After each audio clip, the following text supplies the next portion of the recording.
Involve traditional authorities in the fight against illegal mining, popularly known as Galamsey.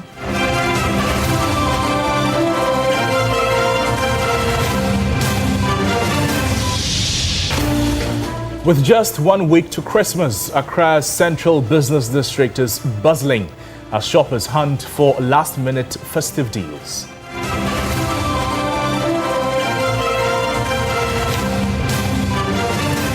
Later in business news, finance and tax analyst observes that the $385 million IMF payout will bolster macroeconomic stability and rebuild investor confidence.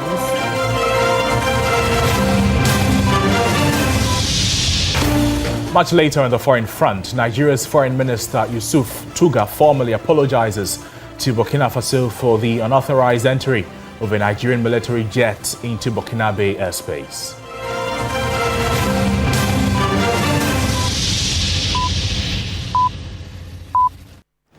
Welcome to the program. We're live also on all our social media platforms at TV3 Ghana. Let's get interactive there. But let's start the bulletin from here.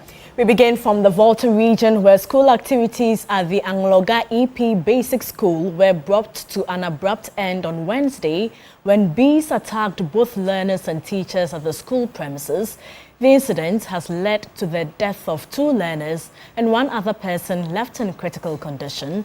Our correspondent Faisal Abdul Idrisu joins us with some more details on this devastating incident.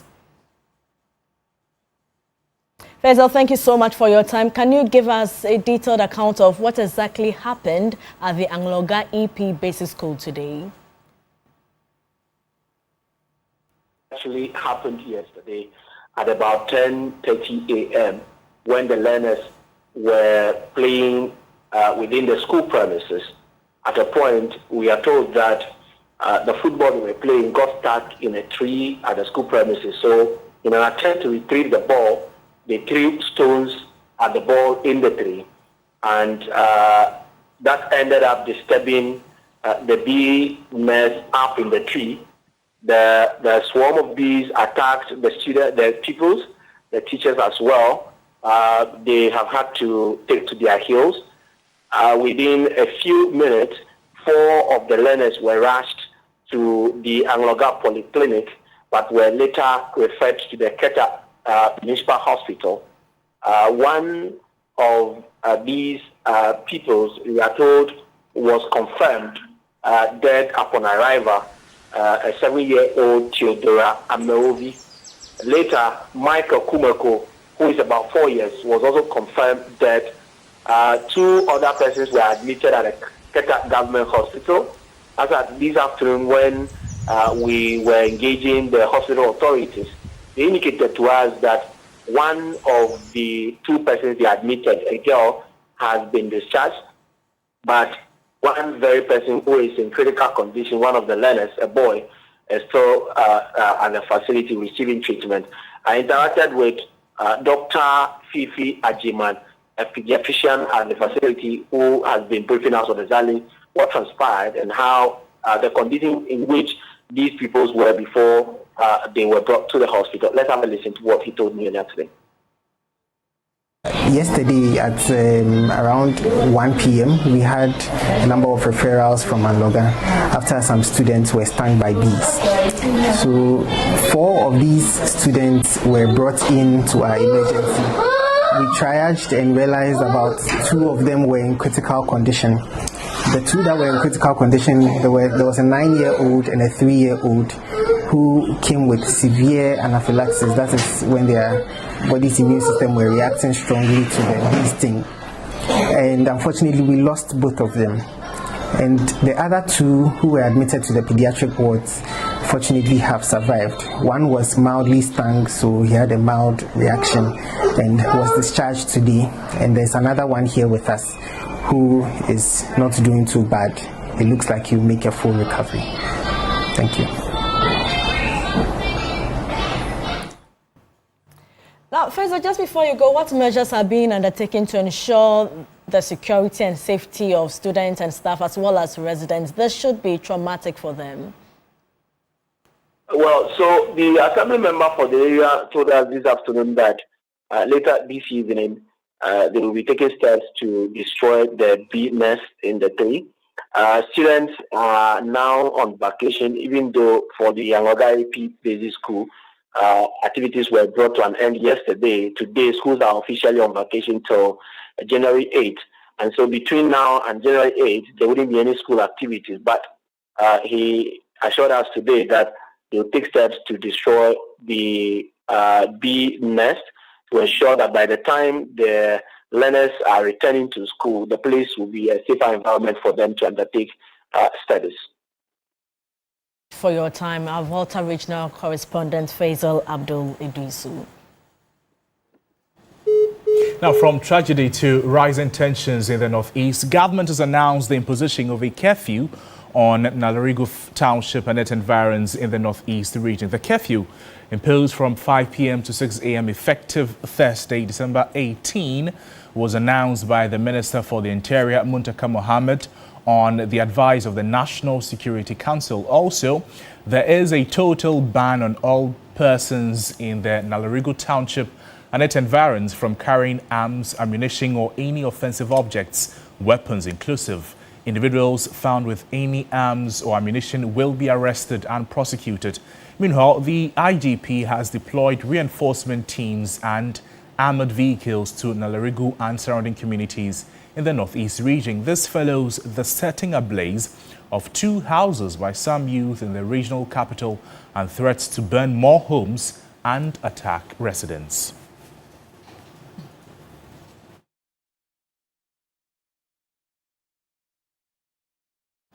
In more news tonight, the Attorney General and Minister of Justice, Dr. Dominic Ayine, says he is expecting a fierce legal battle over the extradition of former Finance Minister Ken Ofori-Atta. Dr. Ayine revealed that Ken Ofori-Atta has engaged some top lawyers in the United States to fight the extradition request.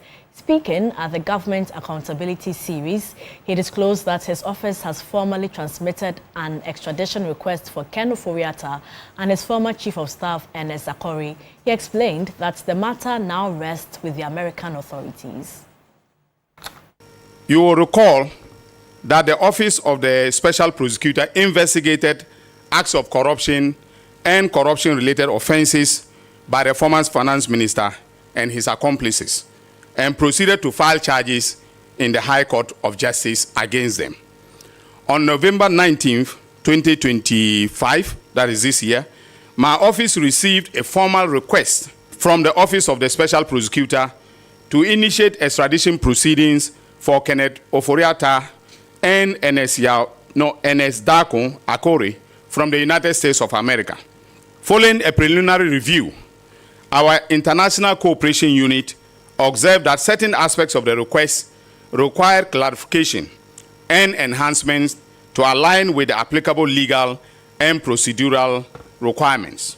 We communicated these observations to the Office of the Special Prosecutor via a letter dated 25 November 2025 and requested supplementary documentation to ensure completeness. On December 9, 2025, the Office of the Special Prosecutor provided a requested additional documentation and addressed the observations that we raised, thereby finalizing the extradition request packages. Subsequently, on December 10, 2025, my office transmitted the complete request to the Ministry of Foreign Affairs for onward transmission to the competent authorities in the United States of America. That is, in this case, the Department of Justice of the United States. At this point, it is left to the American authorities, especially the judicial authorities, to make a determination on whether a sufficient basis exists for the 2 accused persons to be extradited to Ghana to stand trial. Well, still on accountability and justice, the Economic and Organized Crime Office, EOCO, has uncovered a sophisticated crypto fraud operation that targeted Ghanaians and foreign nationals, leading to the recovery of more than $15 million in digital assets. Attorney General and Minister for Justice Dr. Ayine, speaking at the Accountability Series, noted that crypto wallets linked to the fraudulent company were hosted on an offshore cryptocurrency exchange platform based in the Seychelles.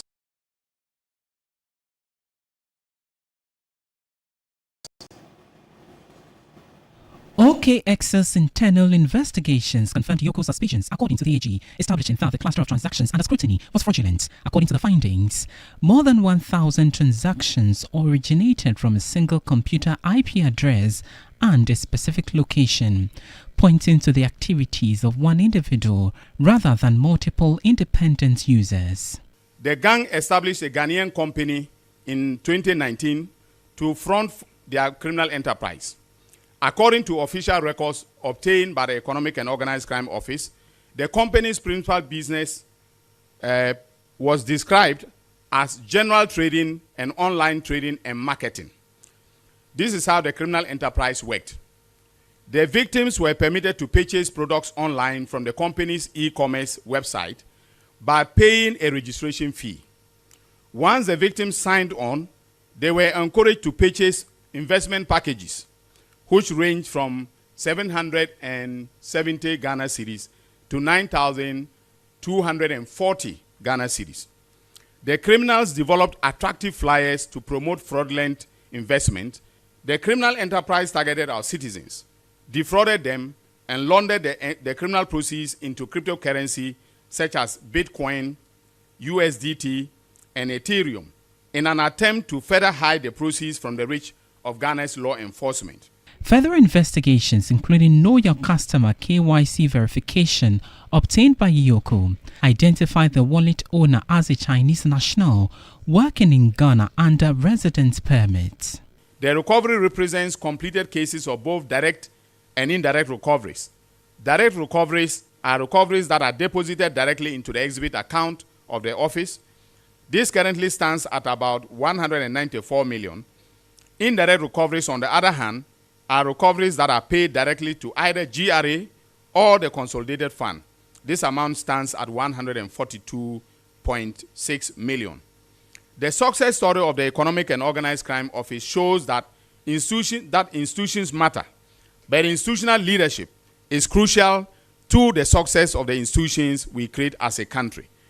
The current leadership of the EOCO shows that when leadership bestows integrity, institutions perform their mandated functions optimally. The Attorney General, Dr. Dominic Ayine, also revealed that Yoko's investigations had recovered assets worth $15 million from a fraudulent Malaysian company. In other news, the National House of Chiefs has renewed calls on government to involve traditional authorities in the fight against illegal mining, popularly known as Galamsey. The House was concerned over the continuous destruction of water bodies and forest reserves by the miners. Illegal mining continues to thrive in several mining communities across the country, despite ongoing interventions aimed at bringing the menace under control. However, the National House of Chiefs believes the fight against Galamsey will be more effective and sustainable with the inclusion of traditional authorities. Galamsey is now all over the place, all over the country. And if we don't take the necessary steps, we are going to lose out to them. In fact, my fear is even that they are ganging up into armed groups.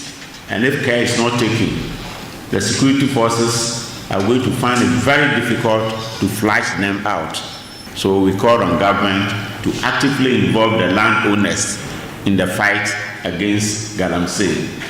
Addressing members of the House at their final meeting for the year, President of the National House of Chiefs, Ojiaho Yaojebi II, also raised concerns about the current distribution of mining and timber royalties. I also, on your behalf, call on government to review the mining and timber royalties percentage given to the areas. $1 million royalty, government takes 900,000, only 100,000 is given to the traditional areas and the municipal assemblies. I am thinking about anything not less than 30%, because in Congo it's about 35%, Nigeria is 30%. In other jurisdictions, you take 100% and you are taxed. I am not advocating for the last one, but I am advocating for a minimum of 30%. The House is convinced that allocating 30% of royalties towards the development of mining communities would help address the environmental and socio-economic impact of extraction activities. Meanwhile, government has revoked the legislative instrument LI 2462, which granted power to the president to authorize mining in forest reserves. This comes after the Environmental Protection That Mining in Forest Reserves Revocation Instrument 2025 matured into law on Wednesday, December 10, 2025.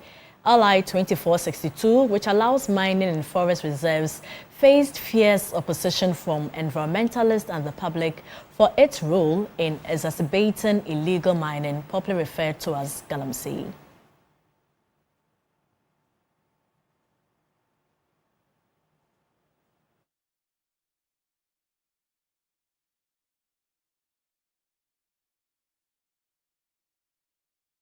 Let's now turn attention and shed light on some deeply concerning issues. When Boys Cry, the documentary about sexual abuse of men and boys has opened the wounds of many men, once boys, and sexually abused. They are telling their stories now, many of them for the first time, and the world is listening. Following the feature story, When Boys Cry, Amidu Ebaba reached out on social media to share his own experience. I was in my, let's say, 10 to 11 years. So my mom used to go to market. So when she's going, she would take me to one sister aside our house. So when she left, the food that she left me, the sister would take all the food. So when I'm hungry, she would be like, there is no food. So I'll be crying. So she take me to a room, naked myself and naked her, and then put me on top of her. So I wasn't know what is going on. So I was just, So it continues like that for like a month. So one day we were inside the room and one sister came in, like, why are you naked and in front of this child? And so, she just finished bathing, and then. Since then, she stopped. And since then, it has been part of me. I try to forget about it, but it's hard for me to forget. It has been part of me for about, let's say, 18 to 20 years now. Other men also narrated how their caretakers and older adults took advantage of them as children.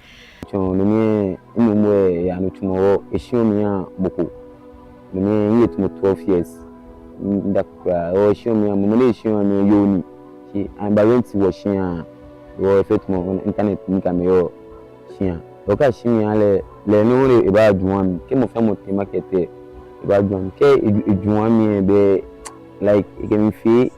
It be show it can be. You can feel again. Ke she me ete about only later ke ba. Back him I say be. E money me be ke mo. If for she feel me she be. I can she clear me if you. One day, ni mfumote ke wajuwe ni wajuwe de ke nkanshiponi ekano ifirashimo fina kan ngibula abuleke na lenye makwe. The Minister of Gender, Children and Social Protection noted some interventions being undertaken by the ministry to empower the boy child. Not too long from now, we'll be having a whole conference on positive masculinity.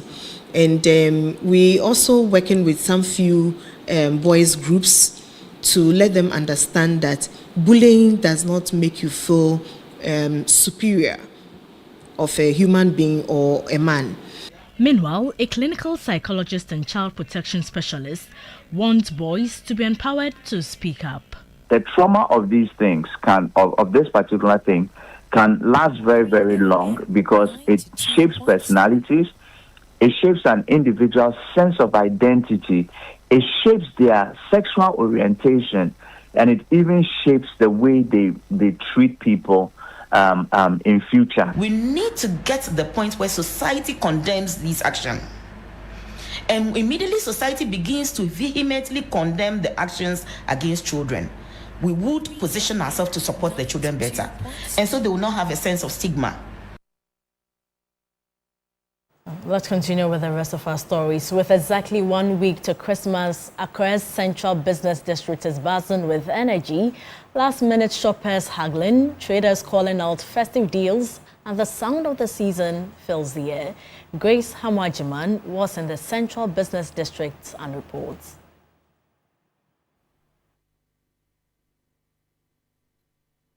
Equia and her family have traveled from the mountains in the eastern region to shop for Christmas in Accra. They tell me because of the distance, they usually do their shopping a week to 25th December. Mountains nearby. Mountains nearby, deep road. Yeah, I won't cry. We are from the mountains and we came here to shop for Christmas because the prices have been reduced. We heard the prices have been reduced, so we came here to shop for Christmas. We are buying our bags, our shoes, and all we need for Christmas, including rice. From clothes to food and Christmas decorations, shoppers are taking advantage of reduced prices to buy early. I actually came today to buy some Christmas gifts for my parents and also do a little decor in my room for Christmas. How are the prices? Are they okay? A little bit okay. It all depends on negotiating with the sellers and getting a good price. So right now I just negotiated this Christmas beautiful decor and I'm getting it for myself. And for traders, it is a mixed bag. The traders also appealed for increased security presence to control human and vehicular traffic. From 21st, 22nd going, comfort to be back room. It's a new day. Market to me at the same. Ninja, I do Christmas. I want traffic back. For now, sales are okay, but we are expecting from next week things and sales will move faster than usual since it's the Christmas period. The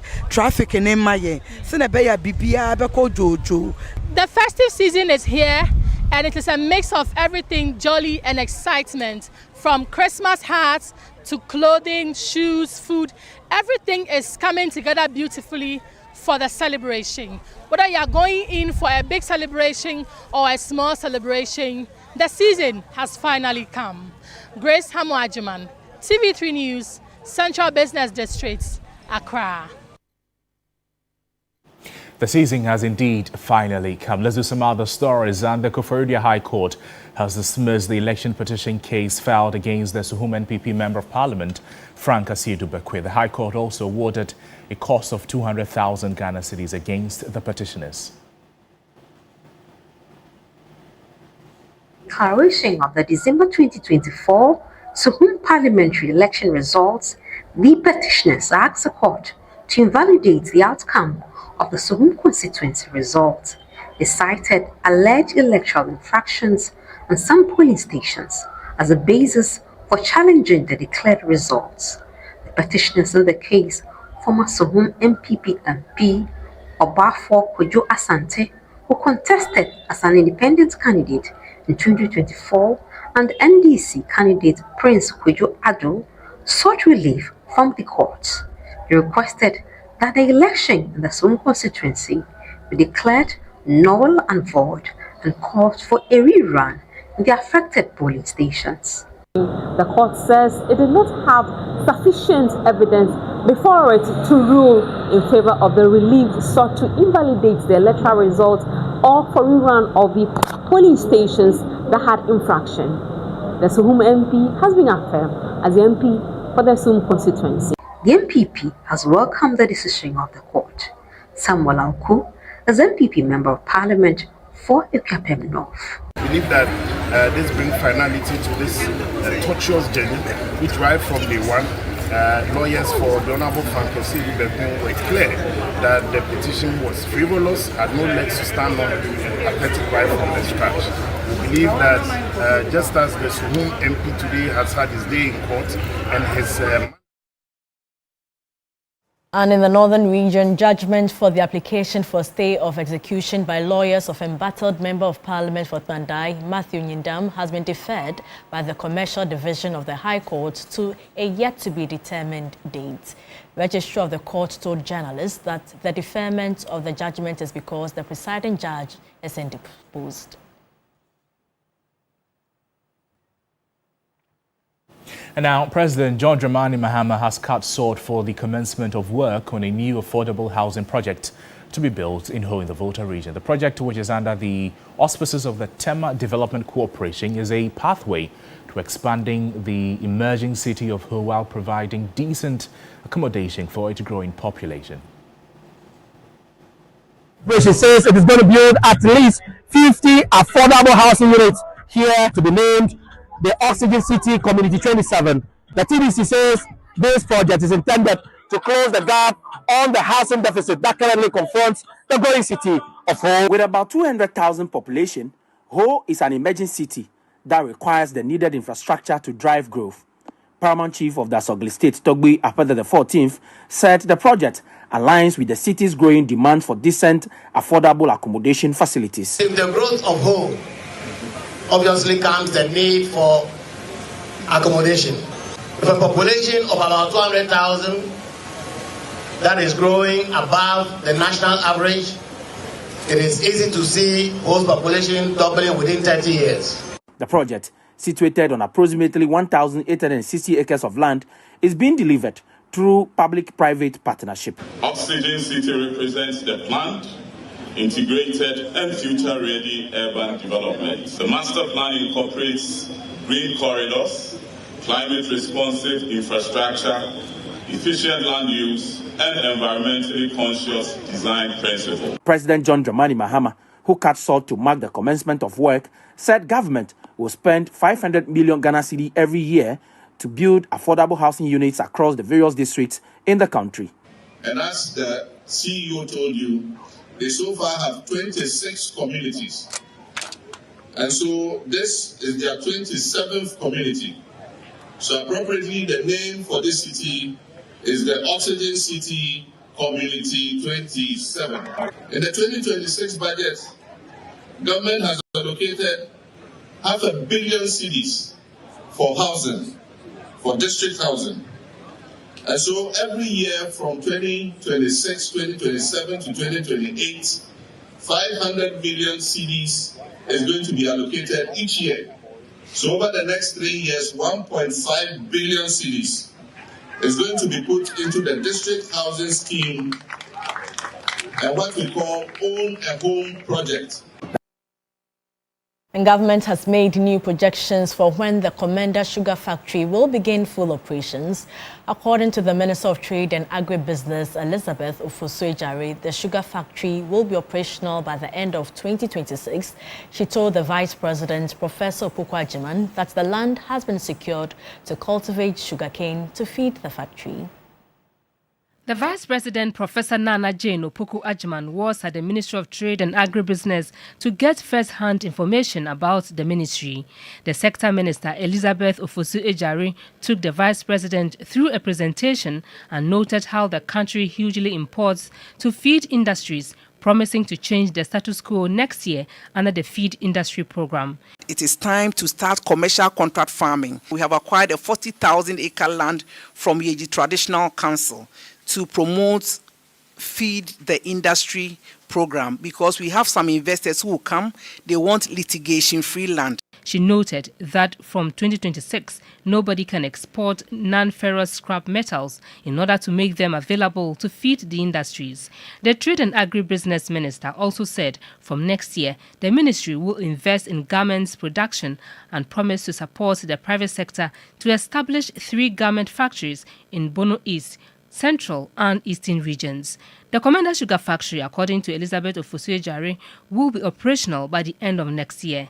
We have so far been able to acquire land for the plantation of sugarcane. Any investor coming on board must first be ready to invest in the plantation. And so as the first requirement, you must be interested in assisting the farmers with money, with the breed that you want, whatever it takes for the farming to be successful. It is the number 1 requirement for any investor who will come on board. The Vice President commended the Minister and his team for good work done so far. Is there one thing we can do? Must we get the finished products Or is there something we can contribute? Even if it's just one small item, we can add another and another. And before you know, we are making the whole thing. The Vice President earlier visited the Ministry of Tourism, Culture and Creative Arts. You're watching News 360. We still have business, sport, entertainment and more coming after this break. Don't go away.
Evening, welcome to the business segment on News 360. I am Menu Afol.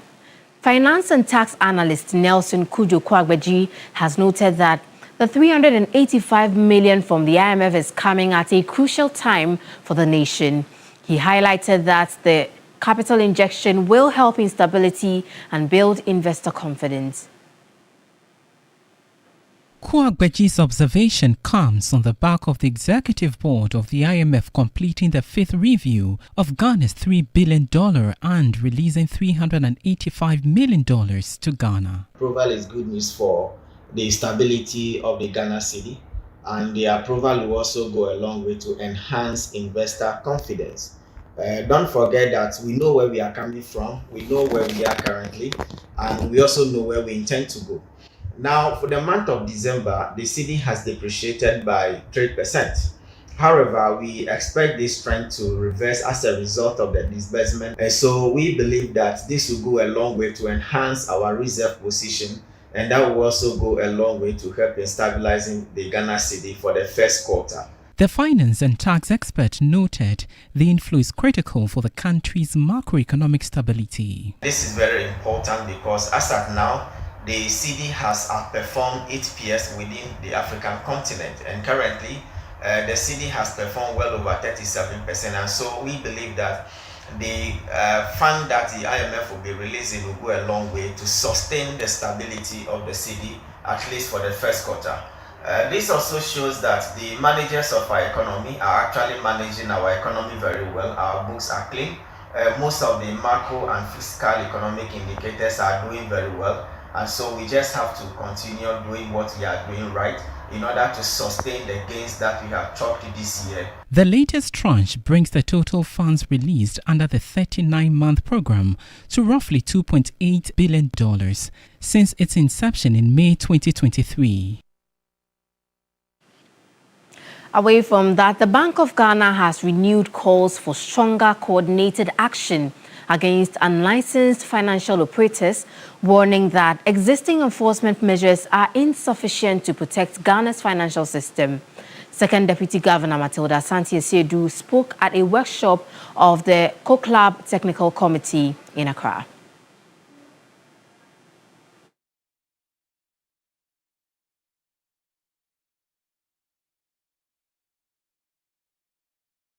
Bring you details of that later. Now, the Ghana Export Promotion Authority, GEPA, has held its 33rd and 34th President's National Awards for Export and Achievement. The ceremony, held under the theme Building a Resilient Export Economy for Tomorrow, aimed at celebrating Ghanaian exporters and Ghana's export achievements over the last year.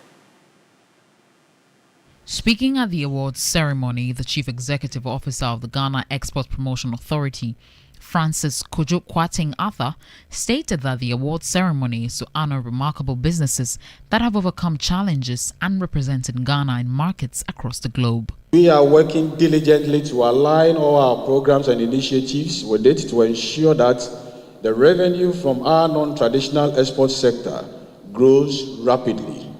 Let us ensure that when they see a label that says "Made in Ghana," it is not just a display of product's origin, but a symbol of a promise kept, a standard upheld, and goodwill maintained. Minister for Trade, Agribusiness and Industry, Elizabeth Ufuswajari, said the ministry is putting the right mechanisms in place to ensure an enabling environment for the private sector to enhance value addition. President John Mahama, in his keynote address, said exports remain a priority of his administration and that Ghana's reset agenda will be export-based. Through the Accelerated Export Development Program, the Made in Ghana Agenda, Export Ghana, and 24-hour economy, our target is ambitious but achievable. This will be driven by industrialization, job creation, and expanded market access. The strong performance recorded by Ghana Export Promotion Agency, Authority, and our exporters in 2025 demonstrates that this strategy is not theoretical, but is delivering results. The biggest award of the year, which is the Exporter of the Year large category, went to B5 Plus Limited, with Touch Skies Limited winning Woman Exporter of the Year. In more news tonight, telecommunications giant MTN has rewarded outstanding mobile money agents and merchants in Kumasi in the Ashanti region. The awardees took home cash prizes and souvenirs. The event brought together agents and merchants from the Ashanti, Ahafo, Bono and Bono East regions. Each awardee received mobile money cash rewards and branded souvenirs in recognition of their role in promoting financial inclusion and digital transactions across the country. General Manager for MTN's Northern Business District, Ni Adote Mingle, stressed the need for consistent and transparent policies to sustain growth in the fintech industry.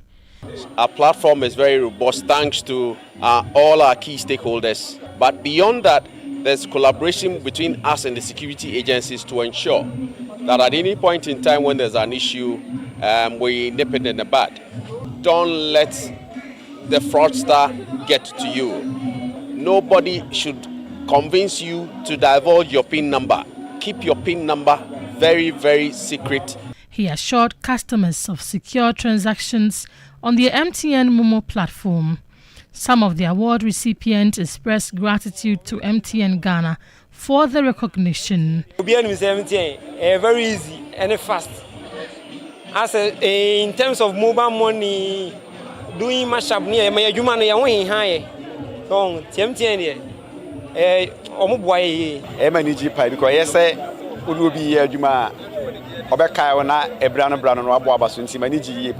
The MTN Mobile Money Stakeholders Dinner and Awards Night forms part of MTN Ghana's efforts to strengthen partnerships and promote excellence within the country's digital financial services sector. Let's now look at how the cedi is faring against other trading currencies and how some of our key commodities are faring on the global market.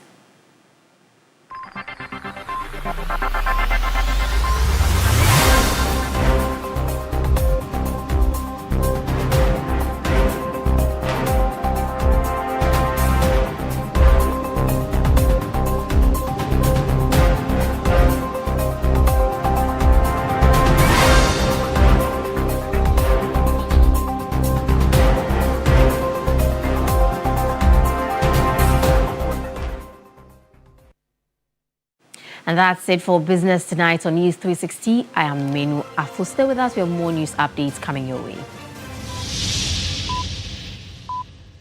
When you're going to buy a place, don't look left.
It's now time for sports here on News 360. My name is Mutala Yakubu. Now ahead of the highly anticipated Legacy Rise boxing bout, boxers gathered at the Melvin Pick Hotel on Thursday for the final press conference, adding to the brewing excitement. My colleague Bill Eshen was at the event and came through with this report.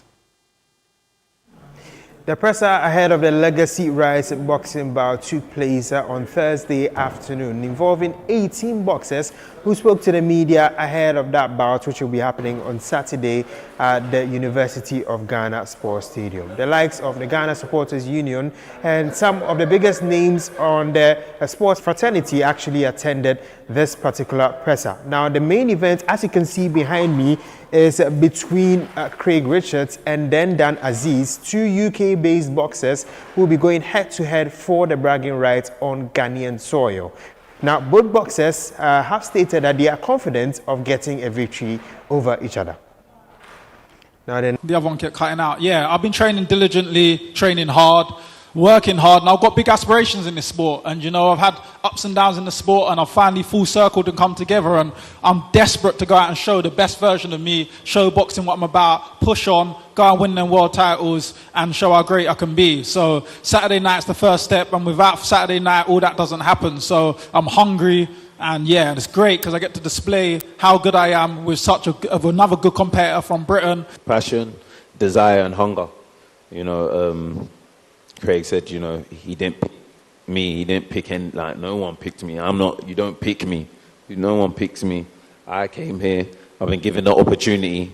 You know, credit where credit's due. Craig is, you know, he's a good competitor. He's been there. He's fought at world level. I've been wanting to fight him for a long time.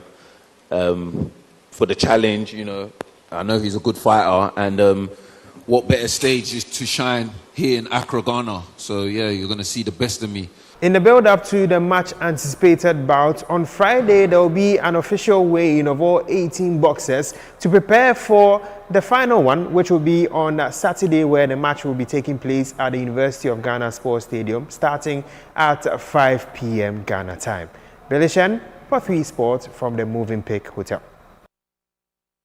So all the action will be live on TV3 this Saturday, so you need to stick with us. So to some other stories in the move aimed at extending Glyco's life's reach and contributing to communal development, the insurance company presented a freshly constructed AstroTurf to kids of Joe Lu Special School. 3 Sports was present at the event and came through with this report.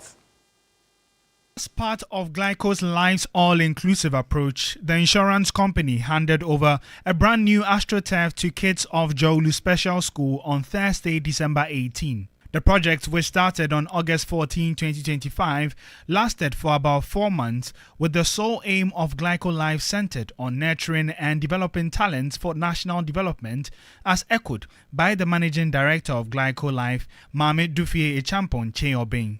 After 6 months of constructing this ultra-modern AstroTurf, it is my pleasure to hand over this AstroTurf to Joe Lu Special School. We're still in business, and we're still in the business of supporting Ghanaians and bringing insurance, the Glyco brand, to the doorstep of every Ghanaian household. And so for as long as we are in business as Glyco, every Ghanaian will hear and see and be a part and feel the Glyco impact.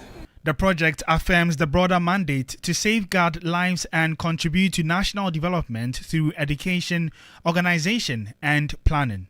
Glyco has been able to meet part of its corporate social responsibilities, which borders on taking care of children who form the future of Ghana's economy. Speaking on behalf of Joe Lu Special School after the opening of the AstroTurf, Mr. Frederick Tete, who is the headmaster of the Joe Lu Special School, expressed his excitement and gratitude. I'm really excited about this project because ever since I came here as a teacher, we realized that most of these kids have problems with their fine and gross motor development, and we have to train them physically to correct that anomaly. So as I said earlier, we put on a lot of requests to other and well-endowed organizations to support us fix this problem. But it was only Glyco who came in to help us. So I'm very grateful to them, and I'm excited. The kids are excited.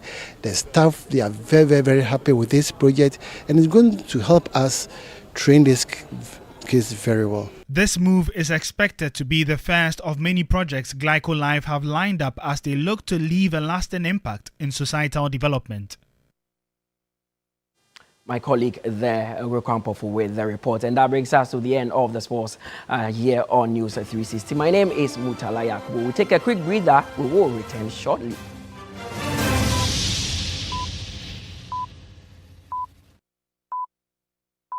My line of work, a confident smile.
Entertainment.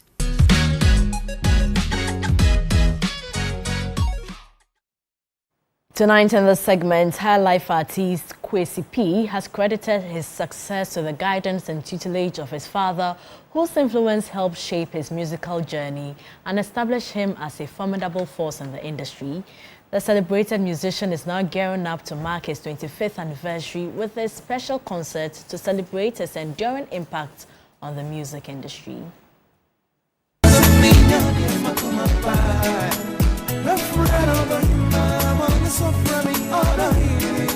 High Life artist Kwesi P has enjoyed a remarkable musical journey spanning over 2 decades, during which he has consistently preached love, positivity, and good vibes through his music.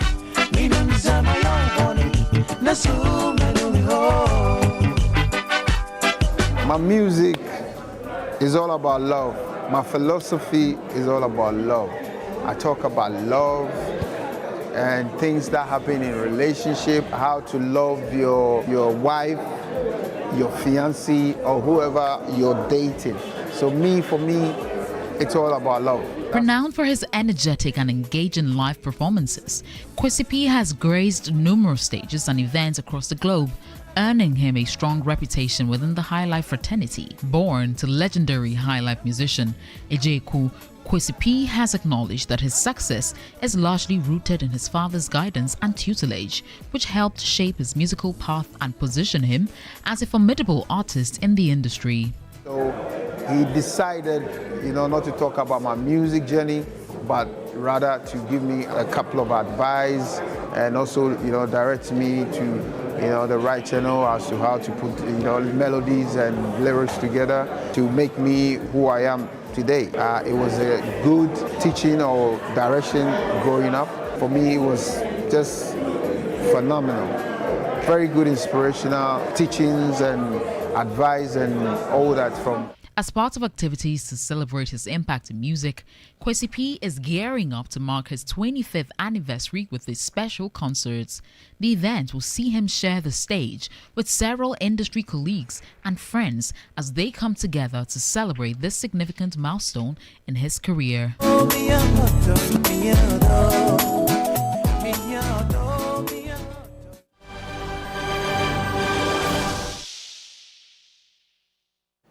In international news tonight, Nigeria's Foreign Minister Yusuf Tuga has formally apologized to Burkina Faso for the unauthorized entry of a Nigerian military jet into Burkinabe airspace, an incident that led to the detention of 11 Nigerian servicemen. Tuga's spokesperson told reporters that the detained personnel had been released and were due to return to Nigeria without saying when. The plane was flying to Portugal when it developed a technical problem and had to land in Burkina Faso, according to the Nigerian Air Force. The unauthorized landing sparked a diplomatic row with the alliance of the Sahel states made up of Burkina Faso and its neighbors, Mali and Niger. According to Nigeria's foreign ministry, both sides agreed to sustain regular consultations and pursue practical measures to deepen bilateral cooperation and regional integration. For more news updates, do log on to our website, 3news.com. And that's it for News 360. Thank you so much for your time. I am Portia Gabo. And I am Noble Crosby Annan. Have a great evening. Bye-bye.